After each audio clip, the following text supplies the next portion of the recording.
Hello, my name is Shaheer Khan. I am an OMS1 student with RVU, and I also work with Dr. Wakas and the CERTS team. Today, I'm going to be talking about the relationship between TSH levels and mental health in dizygotic twins. So in the past, there has been mention of nature versus nurture, predominantly that there is more specifics with genetic predisposition to certain mental health diseases, including your like cortisone release. So, certain mental health has also been known to be factored with dysregulation of such cortisone release and HPA axes. And this introduction that I have present right here kind of demonstrates that. Um, in terms of the activation and formation of certain mental health disorders, such as depression and anxiety, the HPA axis is the number one concept or like marker that you can utilize. So cortisol is considered to be a strong, I guess, promoter for stress or like a marker that can help and determine how stress is. That being said, this research that I have been working on dictates more along the lines of the HPT axis and ADHD. The research trial that I was going to utilize is going to help determine if TSH levels can be a strong indicator of the research that I am doing is going to be a strong indicator whether or not TSH markers can be utilized to help and determine if ADHD, another mental disorder, can be influenced.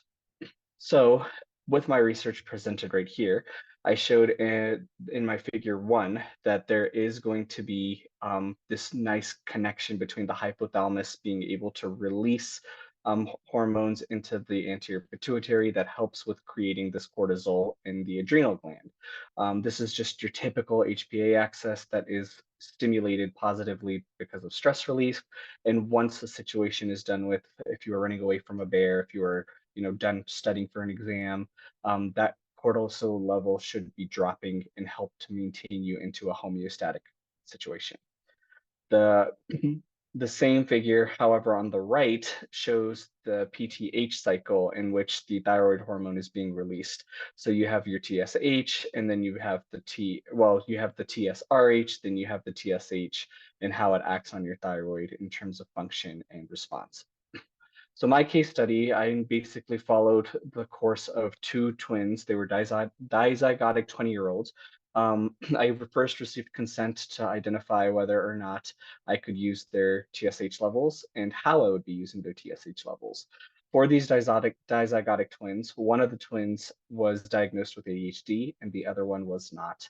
The one that does not have ADHD also performed significantly well with most of her examinations in her high school and undergrad career, in which she was also the salutatorian of her class, while the twin that was associated with ADHD had anxiety and fear taking exams and everything, and did not perform as well, but still performed quite well. So the case description that I have over here on this side, it just was discussing just that these two twins came from the same living environment, same living situation, ate the same food, shared the same classes, went to with the same friend group to social activities. Nothing really changed in between how these two twins interacted with each other or interacted in their environment.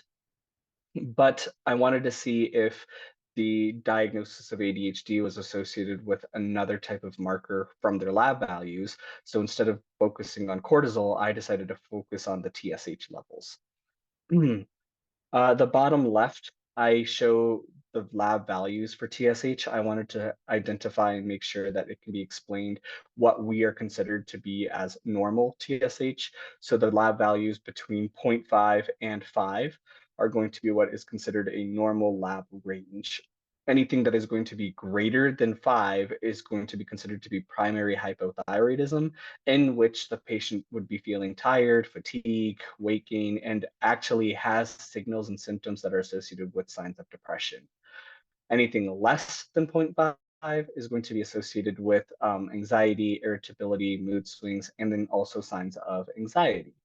So less than zero point 0.5 is hyperthyroidism, and then more than 5 is hypothyroidism. So with their consent, if you look at the middle of the poster, you would see that there is going to be these lab values for the years of 2018, 2020, 2022, and then the most recent year, 2023, in which one of the twins was diagnosed with ADHD. For twin one, if you can see at the middle of the graph, twin one had relatively normal lab value ranges, peaking predominantly at 2020 with a 4.29, whereas twin two had abnormally high levels of ADHD, or sorry, twin two had abnormally high levels of TSH, which showed that there was going to be probably a significant correlation between ADHD and TSH. Putting this into a little bit more of a graph form, I could show you that in comparing the TSH levels throughout the years, it didn't really seem to vary significantly. If you compare 2018 to 2020, if you compare 2020 to 2022, the only difference was that twin one had more of a range of variation, but it wasn't too significant to monitor and record. However, the difference between twin one and twin two was very noticeable.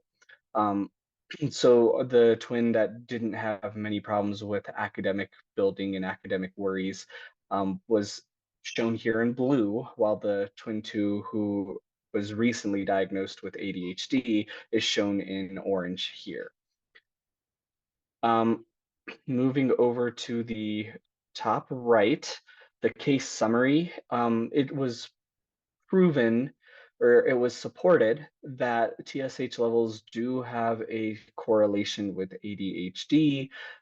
It's more along the lines of hypothyroidism that can be connected and driven to help cause factors of like confusion or irritability or lack of interest.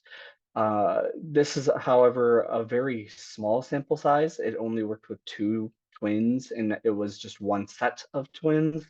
So it could be studied a little bit further in detail to, distinguish how many more people are able to have this type of disease with that genetic marker, which is the TSH level, to clarify.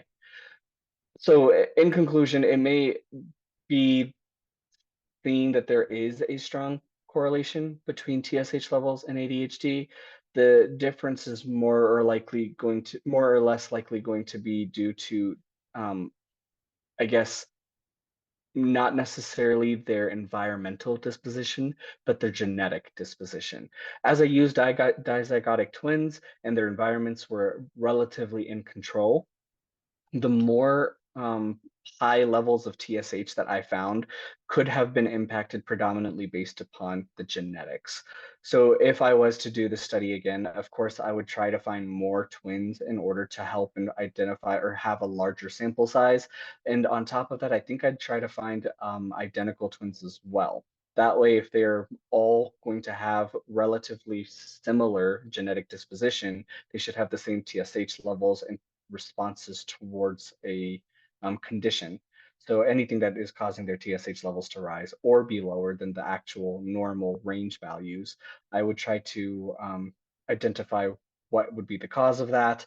And then from there, also record whether or not this is normal and not, and try to see if multiple monozygotic twins would have um, the same mental conditions. So if I was able to find monozygotic twins that both had ADHD, I would try to identify if TSH levels could be higher in those patients, as opposed to a control set of twins who did not have any mental disorders, and see what their lab values were in terms of TSH. So dizygotic twins in this situation, the best way that I could have used them was to ensure, or I guess, see what their TSH levels were if the control of their environment was 100% the same. So I think 3 years as well was not enough time to, um, I guess, do this type of longitudinal study, because although it was during their development time, it's tough to see how much TSH can be released throughout 3 years span.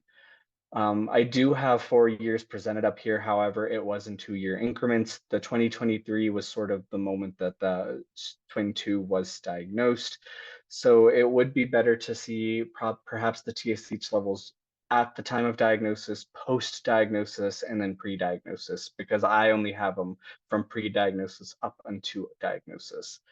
So there are a few factors that could be improved with this case study and for further studying. I think that we do need larger and more diverse sample size. I think it would be more ideal to work with um, different groups of twins in the sense that monozygotic, dizygotic, and then also from across different cultures and backgrounds. So having them all being from the same background would perhaps skew the results unfavorably as well. Um, and then, of course, with the larger population size, the margin of error would be less. And I think that I would be able to validate more of the information provided. This could have possibly been due to like, luck, if one patient apparently has a parent type of thyroidism, also has ADHD. It's more of a correlated aspect and not a causative. So, future studies would be needed to continue on with this type of research. But overall, I do want to thank, just in general, the CERTS community for helping me, as well as the RVUCOM community for taking care of me as well and helping me move forward with this research. And thank you for your time and listening to me today.